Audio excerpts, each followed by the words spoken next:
Mike Chung here with Loan Depot, and today I'm here with Sandy Ohyama with eXp Realty. Last time, Sandy and I discussed about how the commission structure worked and kind of how that the class action lawsuit, how that could potentially affect buyers.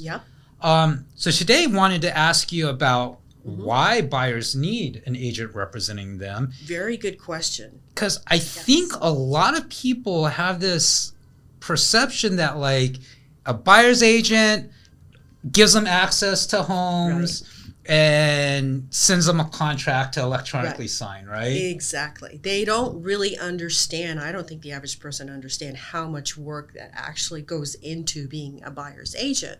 So, from first-hand experience, I'm just going to tell you guys what we actually do. Sure. So, a lot of people say, it's so easy to be a buyer these days because all you do is go on Realtor.com, Zillow, you just look up the properties, and then, maybe you call an agent to see if you can get access, like you said, right?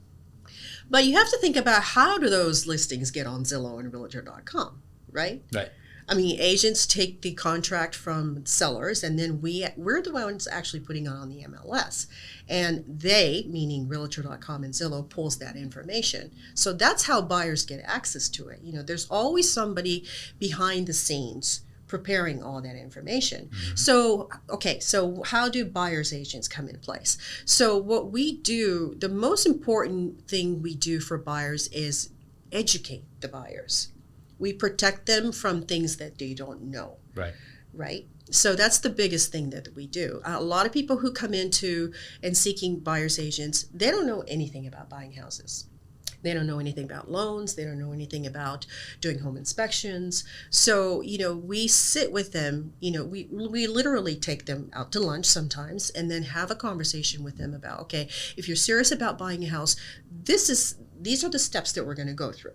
There's about 12 different steps, or 18, or however many that you want to, do separately, depending on what kind of agent you are. But anyway, so you sit down with these people and you teach them how the buying process works. Okay. Because it is a systematic way of the way we do things. Okay. Right. There's a lot of legal things involved in buying a house.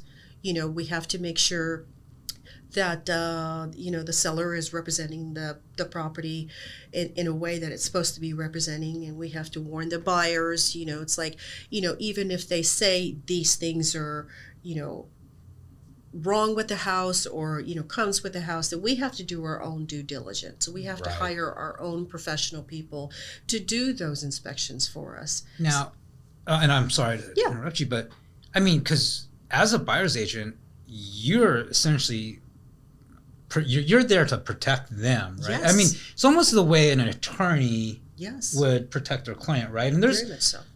Even outside of just protecting their interest, there are things that by having a buyer's agent, if something were to happen, right, and get into like litigation, that does actually protect them because you are representing that buyer. That's accurate, right? Yeah, I would say that's a very accurate statement. Yeah.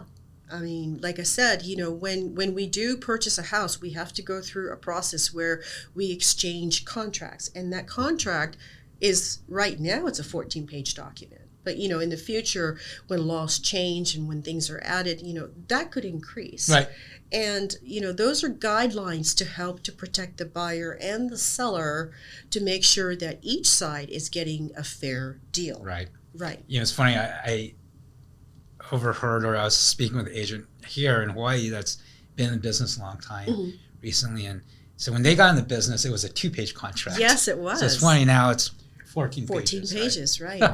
And they just added more things in the past because of rising seawater levels and stuff like that. So if you're selling a property right along the beach, there's actually additional things that we have to do to make sure that the buyers are aware of certain things. Right. So and then of course, not only do we do that for the buyers, but we also tell them, introduce them to finance people like yourself, because that's where the most important thing is, payments, right? A lot of people are very, very clueless to even where to start. You know, sometimes they just go in and see a house and then they're like, have you been pre-approved? And they're like, what does that even mean?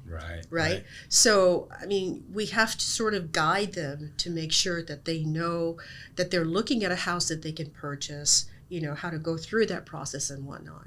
Well, you know, it's funny, even for myself. Yeah. So my, you know, first time I bought, you know, I was real young, and I didn't know, even like being in the mortgage business, right? I know the finance side, but there were so many things that my agent pointed out that, because I'm not a handy guy at all, you know, and you know, he would point out like, hey, check this out. You know, there's deferred maintenance wasn't done here, so you know, maybe we should look more at these things in the house. And even as time progressed, you know, I started going to home tours and open houses and just hearing the other agents talk about certain details of the property and not just about like the aesthetics, but really kind of like, hey, look, this is a problem. You can tell that there was a leak here and they just kind of threw some paint or, you know, kind of hid it. So, I mean, even from that aspect, I learned a lot though. I did, you know, because prior to that, I just looked at it as a consumer like, oh, I love the cabinets and this is a great neighborhood. You just gotta look at the facade of it and then you don't really realize what's behind it. Exactly. And I know there's so much more too that goes into outside of that, but you know, just from my personal experience, you know, that's something that popped into my head at that time. So. And you know, what happens is usually when things go sour, when things go well, it's great. You know, most people walk away happy with their keys, but when something goes wrong, guess who the first ones to get blamed is? There's the agents. Right? You didn't do this for me. You didn't point that out. You didn't tell me. So, you know, a lot of is on our shoulders. You know, to make sure, you know, we're not out there trying to take advantage of anybody. You know, we're on the other hand, we want to help these people. That's why we get into this business in the first place. You know, so we spend a lot of time, you know, learning about new laws and stuff and going around so we can protect the buyers and teach them what we know. And I think it's even so much more important too when you have somebody looking for like an investment property, right? Because then, you know, you're looking, you're digging into, hey, what's the marketability of this property? Is it going to be able to cash flow based off what your monthly payments are? What are we looking at here? And being able to separate those properties to be able to present it, right? Because even, you know, something online or even in person looks great, but you got to know what the numbers are and if it really makes sense. So yeah, it's definitely, I think in my past experience, I feel having a buyer's agent there to represent you definitely protects you. I mean, I can, you know, go into court and represent myself. Thank God I've never had to, but if I did, you know, I'd rather have a professional there who knew the ins and outs and bring an attorney in, you know, so kind of look at it the same way. I could, you know, go buy a house by myself, but definitely want somebody there that's going to be looking out for my best interests and protecting me. So yeah, definitely. So that's what we do. That's what we try to do. Well, again, Sandy, I really appreciate your input today, and it's always great having you. And, thank you. I love doing this with you. So thank you so much. Thank you so much, Mike.